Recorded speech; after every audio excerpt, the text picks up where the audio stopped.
Bila sesebuah syarikat nak jadi awam, ada satu dokumen penting yang wajib dikeluarkan. Dokumen inilah yang dipanggil prospektus. Ia umpama cerita rasmi syarikat sebelum masuk pasaran saham. Tapi, apa sebenarnya isi kandungannya? Jom kita bedah siasat satu persatu.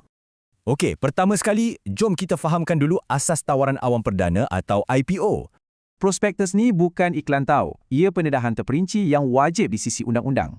Sekarang, kita tengok pula tawaran spesifik dari Manforce. Apa ceritanya?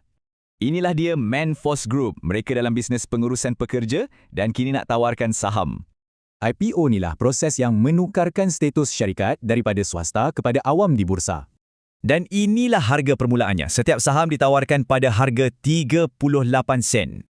Mereka terbitkan hampir 80 juta saham baru untuk kumpul modal dan kembangkan bisnes. Saham-saham baru ini pula diagihkan kepada beberapa kumpulan, dari orang awam sampailah pelabur terpilih. Kalau anda berminat, tarik-tarik penting ni kena ambil tahu. Jom kita tengok jadualnya.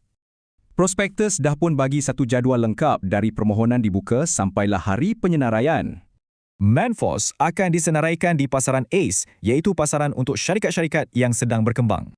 Okey, sekarang jom kita masuk bahagian paling penting yang semua orang patut baca. Bursa sendiri pun cakap mereka tak bertanggungjawab, mereka cuma sediakan platform. Ada amaran jelas, melabur di pasaran AC risikonya lebih tinggi berbanding syarikat besar.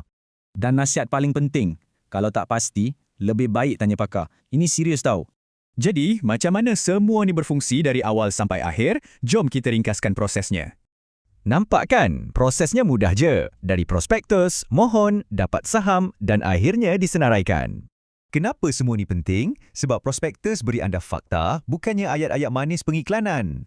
Ingat, prospektus bukan iklan, tapi peta pelaburan. Jadi, apa yang anda akan cari lepas ni?